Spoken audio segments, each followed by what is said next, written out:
Welcome everybody. This is T here with Pekin Knoll Farms. You ever have a morning where something happens right from the get-go and you don't have the time to do your normal morning routine of drinking coffee and getting ready for work, and you just got to throw all that out the window and be in a rush? Well, that's what happened today.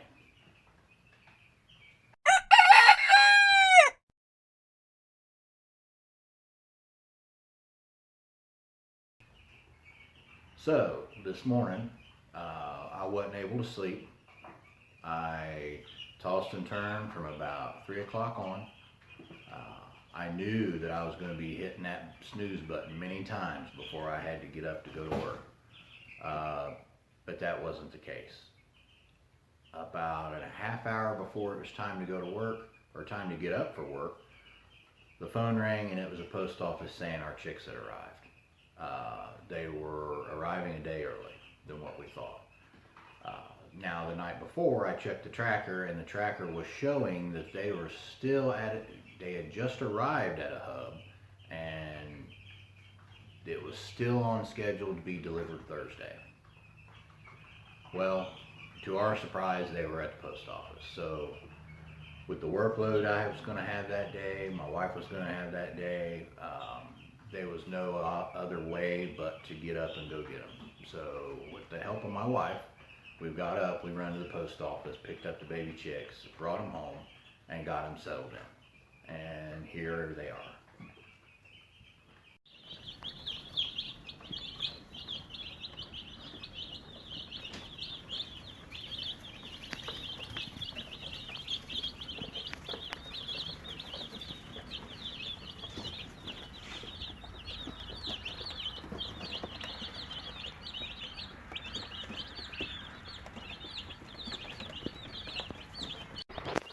As you see, they all know where their water's at now, and the heat, which we'll kind of monitor that for the first couple hours.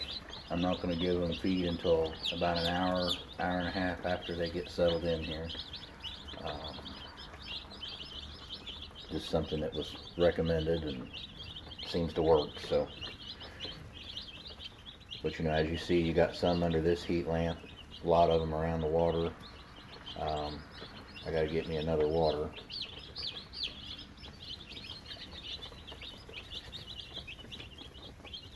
And just as an example, that water was full about 15 minutes ago, so they are very, very thirsty.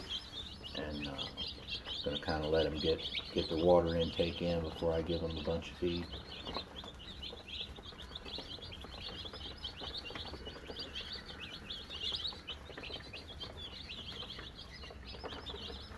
And as you see, like these here, they'll sit and curl up with each other to try to get warm. You start seeing a lot of that under the heat lamp, you'll have to make some adjustments. Um, just to make sure that they're getting plenty of warmth. But they seem to be like cuddling up and then, trying to stay warm with each other. And that's pretty much what they do in shipping. But they'll probably do this off and on. I've kind of watched them. They'll kind of cuddle up with each other, and then they'll fly to the other end of the.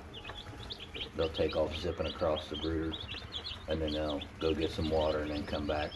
But they seem to all be doing good. Had no losses in shipping, so everything kind of turned out good. I was getting a little worried because on the tracker it wasn't showing much movement.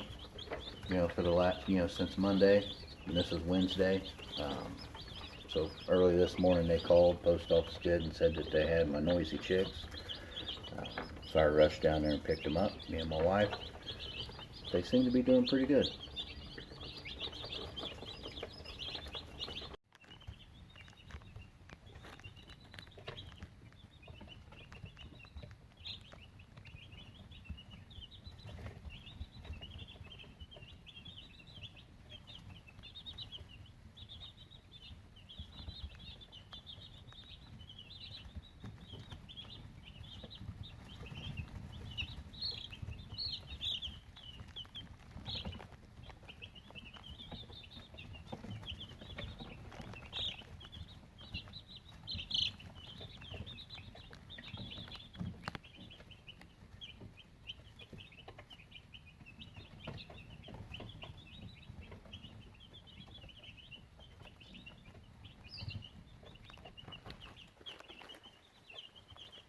now that you see that our chicks are doing very well and very happy, um, it was a little bit stressful this morning.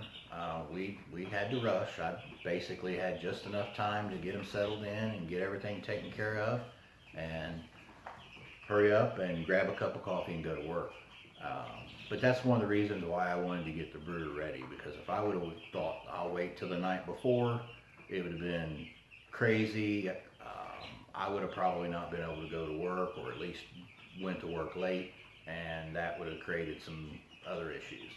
So, like I said, it's always best to be ready and prepared. That's why I wanted to go over some of those things with the brooder and advise you guys that it's always best to try to be a step ahead instead of waiting and then turning out to find out that you're not prepared and something goes wrong. Because today, if something would have went wrong and I'd have found out I didn't have a water, or my water leaked, or a heat lamp didn't work, it would have just put us further behind, and that's less time that we would have to get our chicks settled, and that's the most important part. So everything's going good. As you see, the chicks look good. They're happy. They're running around, and had no losses. And I'm pretty confident that these chicks are going to thrive and do very well. So some of the questions I had was how long these chicks will be in the brooder. That all depends on the weather and the chicks. Usually 2.5 to 3 weeks, but depending on how much they feather out and the weather we have. We're in Ohio here, so the weather can be 60 degrees and then 25 the next day. So hopefully with where we're at, we're over that hill, and the weather will be good enough here in about 2.5 weeks for us to put them out in the chicken tractor. We'll keep these birds for a total of 8 to 9 weeks.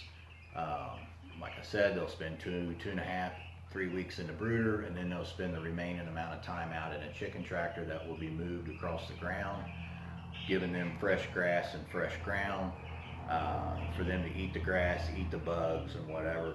Hopefully this year the cicadas come, because they'll get good food, and they'll probably love them. But we'll do that and move them across all that, and then until the processing date, which is roughly, I think, in July. So that answers that question. Another question that we had was where we get our chicks at. We get our chicks from Meyer Hatchery. They do very well. They don't sponsor me. I don't have no ties with them. I just get my stuff through them. But they're very helpful. They'll answer any questions you have. They'll walk you through anything you might need, and that means a lot when you're starting out or whatever, or you just got a question that you're like, hey, what's going on with this? But they do a very good job. Another question is what kind of space? I try to make sure that they have, and with my brooder, I try to make sure that they have at least 1.5 square foot per bird in the brooder. Now my brooder's a little bit bigger, and it's gonna I could use it for more birds if I want, but that's something I planned on. Now when they go out in a chicken tractor, they'll have about 2.5 square feet per bird, and again, they'll be moved across each day, sometimes maybe twice a day when they start getting close to the processing date. That way they got more ground to cover.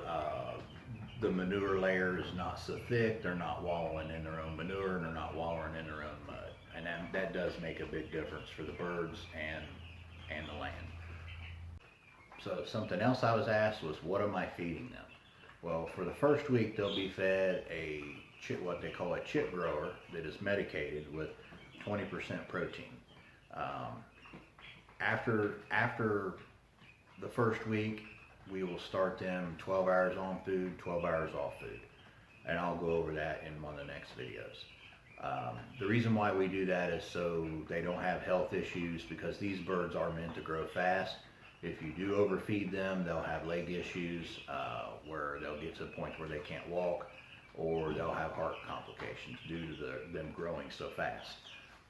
Another thing is once we get to the 2.5, 3 week mark, they'll start going on a broiler grower or broiler finisher, and that's going to be about 18% protein. And of course, they'll have their bugs, they'll have their grass, and worms, whatever they pick at. Before they go out into the chicken tractor, and I'll go over this as well in the future here, we will give them some grit, because they do need some grit for their digestive system, because they're going to be pecking at things out there, and they're going to need that to help them out. And we will start giving them grit about the 2 week mark. And I'll show you how I do that and what we'll be doing there. Thanks again for watching. If you have any questions, please ask. Any comments, please feel free to submit them. And if you like this, hit the subscribe button. Thank you very much for watching, and see you next time.